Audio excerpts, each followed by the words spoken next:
Okay, this is basically the IELTS orientation session in which all the four modules will be posted in the screen, and then we'll go one by one, section by section. So remember one thing that usually IELTS have two major tracks. One is general training, the other is academic. General training is for the students who want to do immigration and in Australian permanent visa, while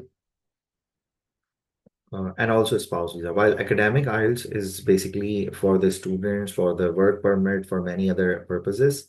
The third IELTS is called life skills, which is for the spouse visa, usually in many parts of the world, and it has only speaking and listening. So we are not going to talk about it. We'll look at overall IELTS structure. So if you look at, and I'll try to be more, uh, you know, explanatory on this part. So if you have any questions, you can easily you can unmute yourself and pause and ask me the question.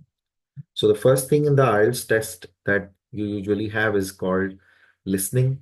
Then we have reading, then we have writing, and then there is a separate speaking test. There are two kinds of test in this parts of the test. One is timely monitored, the other is time man student paced, or students should monitor their time. One is auto paced. So listening is something which is called audio paced or auto paced. Auto paced means the listening goes by recording. Well, there is a recording going on, and the script you have to speak in Urdu now. Listening वो part होता है जो कि audio के पे depend करता है। वहां पे एक ऑडियो चल रही होती है, आपने हेडफोन्स पहने होते हैं, और उन हेडफोन्स में आपको इनसे रिलेटेड कॉन्वर्सेशन आ रही होती है। जैसे अगर आप देखें यहाँ पे, तो क्वेश्चन नंबर 1 to 5, लिसनिंग में टोटल 40 क्वेश्चंस होते हैं, 4 सेक्शंस होते हैं। There are 4 sections and 40 questions, 10 sections ई 10 questions ईच सेक्शन। तो इन 4 sections में यूजुअली 3 types ऑफ क्वेश्चन, जब हम मॉड्यूल करेंगे तो will talk about it, that there are 3 different kinds of questions, but you can see that यहाँ पे अगर आप स्क्रीन पे देखें तो section 1 has 10 question, and it has and it is also divided into 2 parts, 1 to 5 and then 6 to 10. So you can have a small break. The best thing about listening is that before they put on questions, they'll tell you you have some times to look at questions. यानी पहले आप अपने questions को go through कर सकते हैं, फिर recording चलेगी. And the most crucial thing about listening is that write as you hear. You have to write answer as you hear it. You cannot stop for the recording to stop. You cannot wait for the recording to stop. You cannot wait for recording will not be repeated. So you have to be very quick, responsive, synchronized and comprehensive at the same time. ये 3 चीजें बहुत जरूरी होती है कि आपका responsive होना, आपका कॉम्प्रिहेंसिव होना, और आपका जो है वो सिंक्रोनाइज होना, मतलब साथ साथ लिसनिंग के चलना है। सिंक्रोनाइज मीन्स स्पीकर के साथ साथ चल रहा हो। स्पीकर यूजुअली कॉन्वर्सेशनल मोड्स में होते हैं या मोनोलॉग्स होते हैं, दे आर स्पीकिंग, एंड ये जो कॉन्वर्सेशन होती है समराइज्ड होती है। अगर आप देखें तो इसमें ऑप्शंस दिए हुए, car hire, don't want to drive, dash is expensive. Now he will talk about something very expensive. Most of the listening is based on synonym or similar words. A speaker might be using costly, not very cheap, and may not use the word expensive, but expensive is your keyword. Okay, and the word जो fill in the blanks होती है उसमें word as it is आपने copy करना होता है। Usually जो biggest length होती है वर्ड की, वो 3 words होती है। मतलब या तो 2 word आंसर होगा, या 1 word होगा, या 3 word होगा। मैक्सिमम 3 word होता है, इससे ज्यादा नहीं है। देखें आप नेक्स्ट क्वेश्चन 6 to 10, ये भी फिल इन द ब्लैंक्स है। उसके बाद अगर आप देखें तो यहाँ पे एमसीक्यूज आ गए। Now this is type 2 usually, और ये सेक्शन 2 आ गया। जरूरी नहीं है कि सेक्शन 2 में ही एमसीक्यूज आए। Questions are shuffled. It's not necessary that one question will be in one type of text, no, one type of section, they are shuffled. So ये एमसीक्यूज हैं, you just have to click और circle the right answer, you have to listen to it, and again it's very very interesting because the conversation mode में होती है ये। And then there is इसी type के questions हैं। यहाँ matching the statement है, इन्होंने 3 कैटेगरीज देनी है, A B C, and you have to match, आपको मैच करना है इसे। Okay, then we have again fill in the blanks. Sometimes we also have diagrams and maps, जिसको हमें लेबल करना होता है सुनकर। उसमें भी कीवर्ड्स होते हैं, तो they come handy to you. उसके बाद हमारे पास है we have Here again, questions, third section, 30 questions. Now, section number 4. How section number 4 is different from other section? Section number 4 में अगर आप देखें तो 31 to 40 सारे एक साथ क्वेश्चंस आते हैं। ठीक है, अच्छा, the best thing about listening is that it is not shuffled. ऐसा नहीं होगा कि 37 पहले आ जाए 31 बाद में आ जाए। सीक्वेंसिंग होती है लिसनिंग के अंदर, रीडिंग में नहीं होती। रीडिंग में नहीं होती सीक्वेंस? रीडिंग में सीक्वेंसिंग थोड़ा सा डिफरेंट होती है, आई टेल यू जब मैं रीडिंग पे आऊंगा। अच्छा, अब अच्छा। जैसे ही लिसनिंग एंड होगी तो ऑलमोस्ट ये 24 से लेकर 31 मिनट तक का रिकॉर्डिंग चल रहा होता है आपके पास। Then they will give you 10 minutes to transfer your answer. ये जो आपने सारे आंसर लिखे होते हैं, एक आंसर शीट दे देते हैं, and they want you to transfer those answers to an answer sheet. Okay. Next, जैसे ये खत्म होता है कोई ब्रेक नहीं होता, आपको फॉरन स्विच करना होता है रीडिंग पर। और रीडिंग एक ऐसा टास्क होता है जिसमें आपको वो 1 आवर दे देते हैं और 3 पैसेजेस होते हैं। Now what is the difference between reading? एक ऐसा मॉड्यूल होता है जिसमें जर्नल ट्रेनिंग और एकेडमिक में डिफरेंस आता है। जर्नल ट्रेनिंग में सेक्शन 3 होते हैं बट 5 पैसेजेस होते हैं, 4 स्मॉल 1 बिग। वाइल एकेडमिक के अंदर 3 बिग पैसेजेस होते हैं, and it is again 40 questions, 40 questions होते हैं। 13, 13 and 14 per section, 13, 13, 13 questions. You have to make sure that इसमें कोई एक्स्ट्रा टाइम नहीं होता, there is no extra time in reading. So आपको wisely 20 minutes में तीनों पैसेज करने होते हैं। Now if you look at the first passage, it also says that question number 1 to 13. Okay, अब सारे 1 to 13 एक जैसे नहीं होंगे। अगर आप टेक्स्ट की तरफ देखें, if you look at the text, now now 1 to 5 questions are different.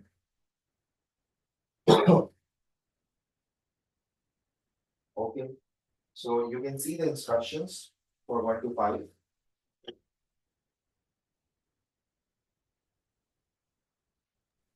हाँ जी, फ्रॉम 1 to 5। जी, ओके। तो अगर आप ये इंस्ट्रक्शंस देखें इसमें 1 to 5 की,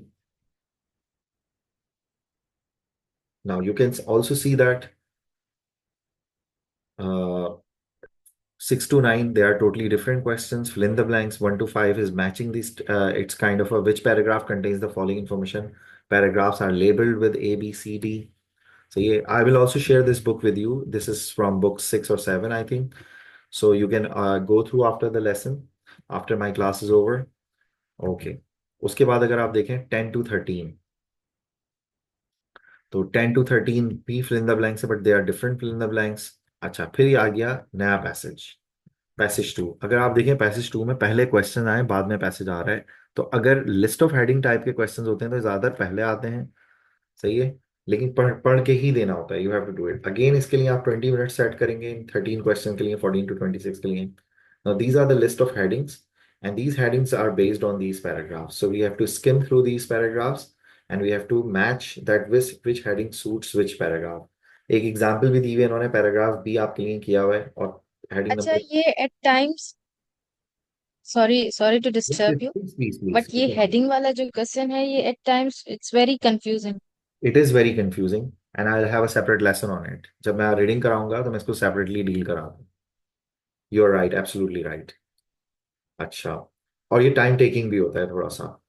अच्छा, इसके बाद देखें ट्रू फॉल्स नॉट गिवन। ये एक बड़े इंटरेस्टिंग क्वेश्चन है कि यस नो और नॉट गिवन इन्होंने ऐड कर दिया है। ये आइल्स का मोनोपोली क्वेश्चन भी कहलाता है, क्योंकि ये आइल्स में ही मिलता है और कहीं ज्यादातर नहीं मिलता। यूजुअली लोग जो हैं इससे बड़ा इरिटेट भी होते हैं because of the not given statement. So usually these kinds of questions, I have a separate sections for it. मैं हमेशा सेपरेट क्लास लेता हूँ, 1 on 1। इसलिए स्टूडेंट को मैं बताता हूँ कि भाई क्वेश्चन वाइज करें।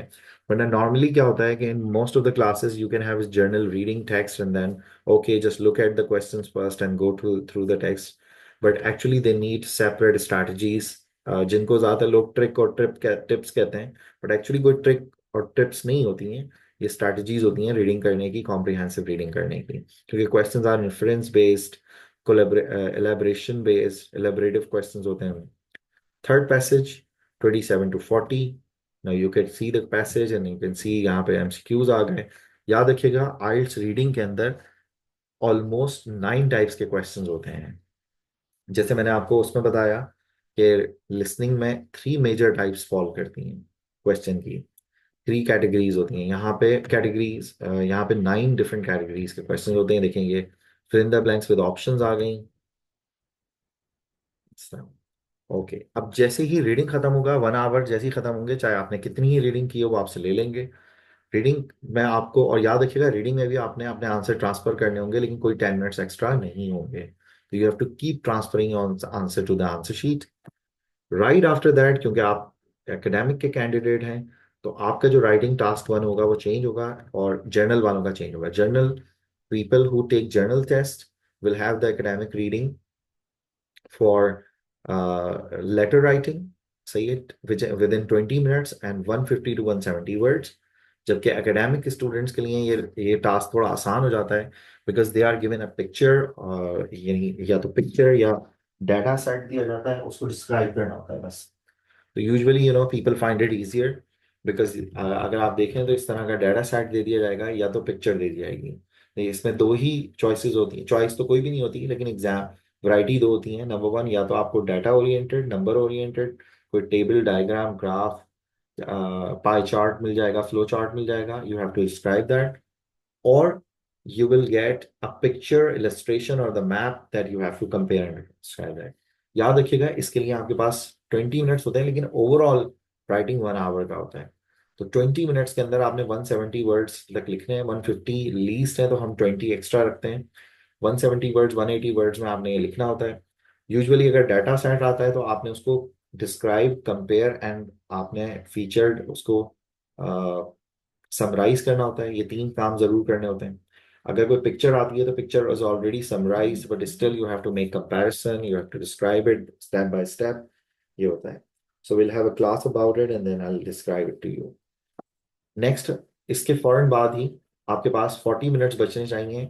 You have to manage your time. मैंने आपसे कहा था कि राइटिंग और रीडिंग एक ऐसे टेस्ट होते हैं जिसमें खुद आपने मैनेज करना होता है। These are crucial. लिसनिंग के अंदर खुद में ऑटो मैनेजमेंट हो जाती है टाइम की, और speaking is monitored by the examiner. खुद एग्जामिनर मॉनिटर कर रहा होता है, बाकी 2 टास्क में आपने खुद मैनेज करना है। तो रिमेनिंग 40 मिनट्स आपके ऐसे राइटिंग पर होने चाहिए। Usually journal training and academic के एसेज जो हैं, उनकी चेकिंग भी एक ही जैसी होती है। टॉपिक्स भी ऑलमोस्ट एक ही जॉनरा से आते हैं, एक ही टाइप के आते हैं, लेकिन हो सकता है टॉपिक चेंज कर दें। That's not a problem, but features वही अप्लाई होते हैं। तो जर्नल ट्रेनिंग का सिर्फ राइटिंग टास्क 1 और रीडिंग चेंज होती है, बाकी से पूरा टेस्ट एक जैसा होता है। तो if you look at this topic, IELTS के अंदर 4 कैटेगरीज के टॉपिक, 4 में से कोई एक कैटेगरी आ सकती है। पहली कैटेगरी कहलाती है आइल्स की टर्म में ओपिनियन ऐसे, जिसको हम अग्री डिसएग्री कहते हैं या आर्गुमेंटेटिव कहते हैं। सेकंड टाइप होती है डिस्कशन ऐसे, जिसको हम डिस्कस बोथ द व्यूज या कंपैरेटिव ऐसे कहते हैं। तीसरी टाइप होती है कॉज एंड इफेक्ट या डिस्कर्सिव ऐसे, जिसमें हम प्रॉब्लम सॉल्यूशन या कॉज एंड इफेक्ट्स करते हैं। और फोर्थ टाइप होती है ओपन डिस्कशन जिस या मल्टी क्वेश्चन ऐसे, जो बहुत कम आता है। तो these are the 4 types of questions. हम जब राइटिंग टास्क करेंगे तो हम इसको डिटेल में डिस्कस करेंगे ईच को। ठीक है। तो ये आपने तकरीबन 300 वर्ड्स, 270 to 300 वर्ड्स लिखने होते हैं। 250 एटलीस्ट होते हैं। तो अगर in order to opt for 7 bands you have to at least write 300 words, and I will tell you how to count your words, how internationally students words are counted, and how can you manage your counting while you're writing. So I'll let you know about that, and I'll be discussing the nuance of this writing as well. Now, if on top of that, then we have the speaking। Usually Pakistan के अंदर speaking एक दिन पहले हो जाता है, या अगर आप, क्योंकि आपका टेस्ट कराची में होगा, अगर हैदराबाद में होगा तो वो आपको बता देंगे। हैदराबाद के अंदर उसी दिन होता है स्पीकिंग, टेस्ट के बाद या टेस्ट से पहले सुबह में। लेकिन अगर कराची में आपका टेस्ट हो रहा होगा तो स्पेशली वो आपसे रिक्वेस्ट कर लेंगे कि आप कौन सा डे प्रेफर करते हैं।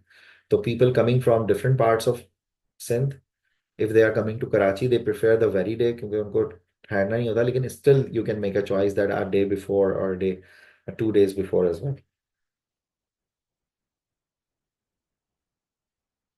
स्पीकिंग एक ऐसा सेक्शन है जिसमें एग्जामिनर को जो है मैनेज करनी होती है चीजें।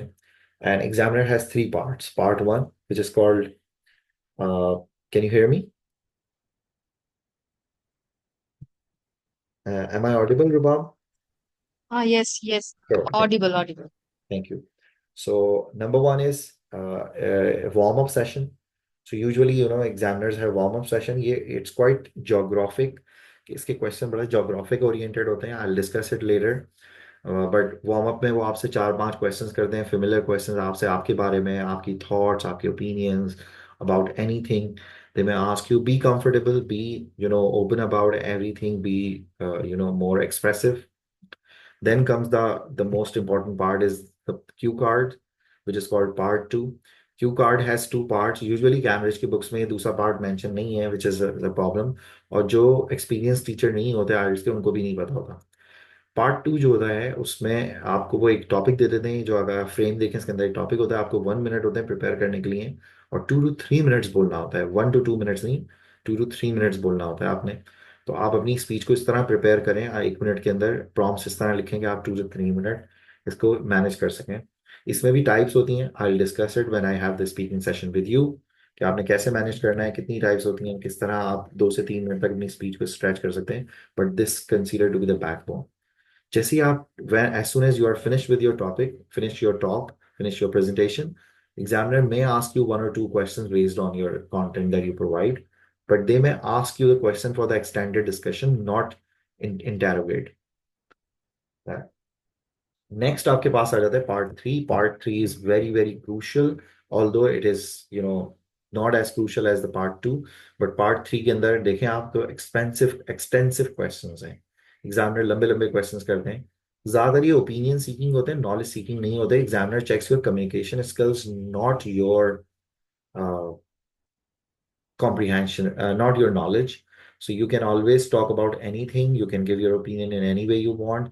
There is no judgment. There is no discussion. There is no, uh, only, बहुत ज्यादा fictional answer कभी मत दीजिएगा.